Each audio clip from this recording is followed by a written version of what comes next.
What's up guys, welcome back to another GGF video, and today I'll be taking a look at the brand new Phanteks P500A chassis. Now this is an airflow focused case, hence the reason with the A at the end of their model number. Now this has a very similar internal chassis to the case like the Evolve X and also their P600 series. Now this P500A comes in a few versions. You've got the non-RGB models and then you have the RGB models as well. So I'll be jumping in, we'll be checking out all that. I'll be adding some water cooling, and I've also done a full time-lapse build on this case. So if you haven't seen that, I'll throw a link in the description below. But before we check out all this, a quick word from our sponsor.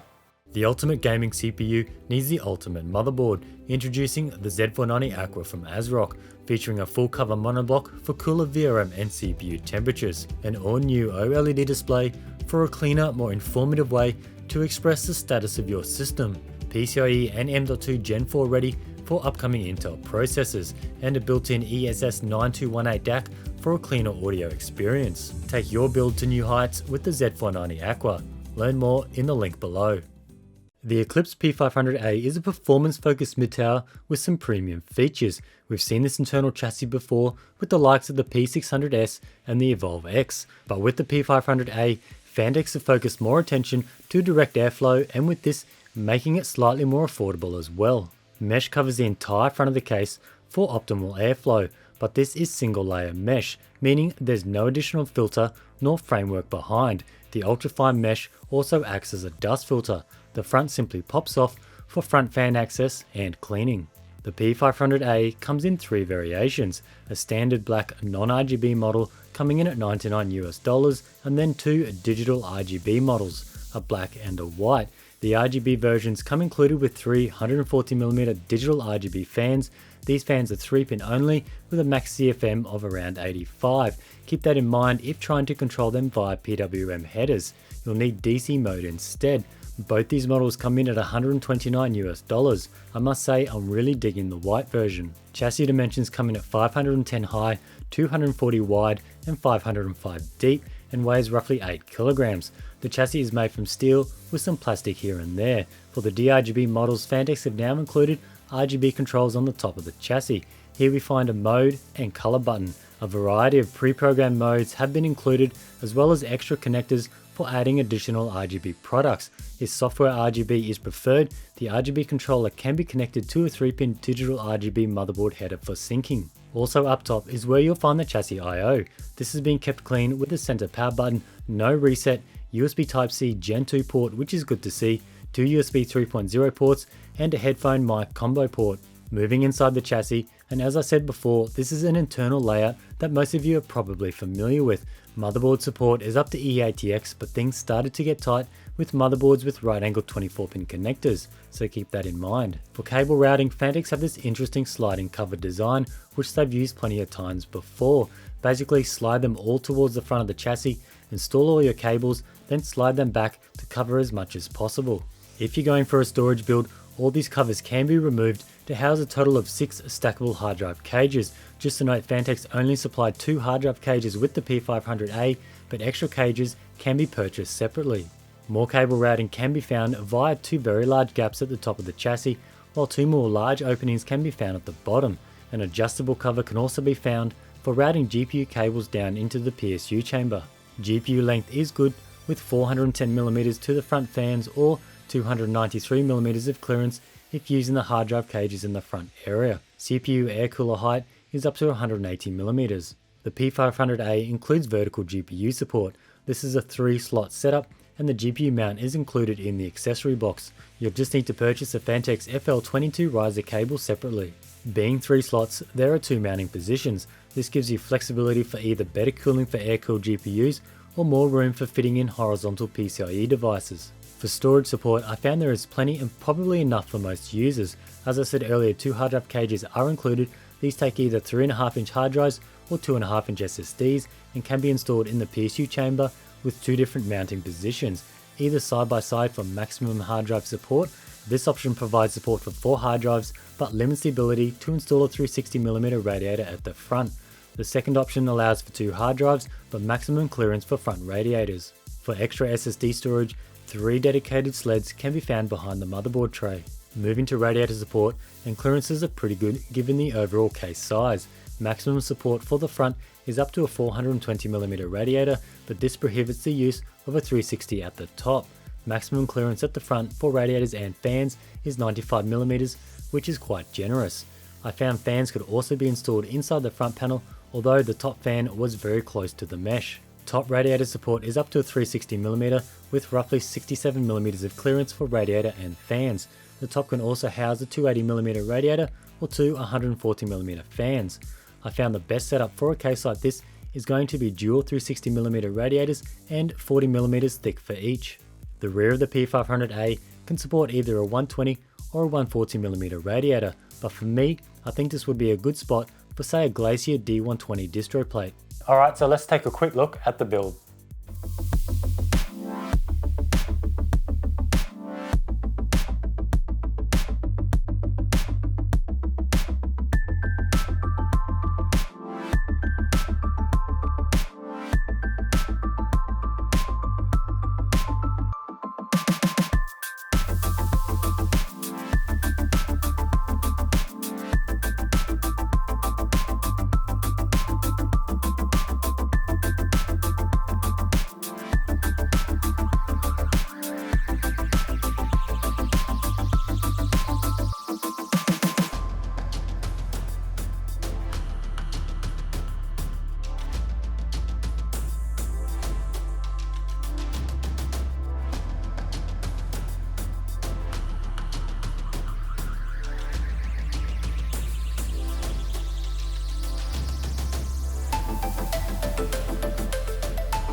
Now just some few things before wrapping this video up. If you're familiar with these Phanteks cases, they have been including their anti-sag bracket. This is for the GPU. Now this goes around the back. It's not one of the traditional ones where it literally props up the GPU, the horizontal GPU that is, from the front at the back. It sort of clips into the back, screws in, and it pushes the I/O part down, and that slight bit of movement aligns the slot, and then it bounces the back up. It doesn't do a whole lot. There's only so much play you can do. It's either up or down. You can't keep going like in terms of using a traditional one that supports the whole card, but it is a nifty little tool and it does work. Now rear cable management, I must say, working on Phanteks cases, it is a breeze. You don't really need any zip ties at all. They have a heap of Velcro clips. They're well positioned, and they're ones that you don't need to completely undo the Velcro, slide it out of its little socket, put the cables in, then slide it back in and clip it on. You can lift them up over because the socket is, or the clip it clips onto, is open, and you can just slot them on, and it's really easy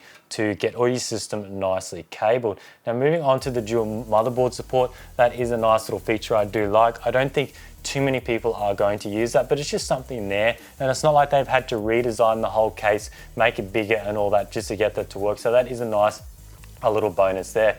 Now another area I haven't covered is the tempered glass side panel, which is on this side only. The other side is just a solid steel standard glossy white white panel. It is removable, it is hinged, it is clipped on via magnets when it closes, and it does have the rubber all the way around the side. So that's going to make a tighter seal, and it's also going to stop vibrations, which is nice.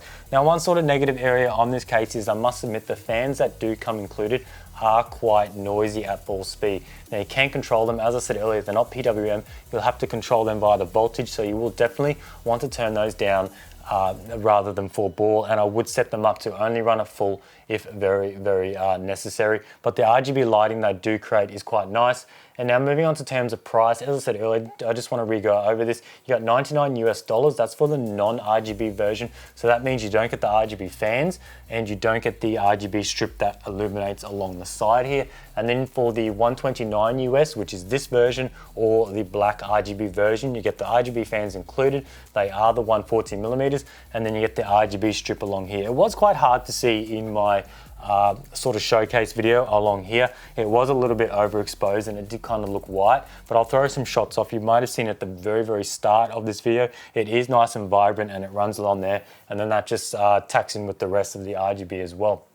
Now, last thing I want to cover is go over this build that I've done here. This is actually the first time, believe it or not, I have used a lot, or pretty much all Phanteks water cooling gear. I've actually never used a CPU block from them. I've never used a GPU block from them, and I've never used any fittings from them. And that is pretty sad, considering basically all I do is water cooled builds. So I thought it was about time I check out some of their gear, and I want to give you some feedback on what I thought about their gear. And I must say it's been pretty good. The first thing is their RGB implementation. I do like how all their blocks and reses, the distro plate, the RGB can all be unplugged, so the strip slides in and then it's just a little connector. So I can pull this connector out here like that. So that connector comes out and it's a really fine little 3-pin connector, and then that cable or the RGB strip just slots back down. So you can install all your gear and then you can clip the cables in when required, providing you can reach where the cable clips in. And then this little cable runs down,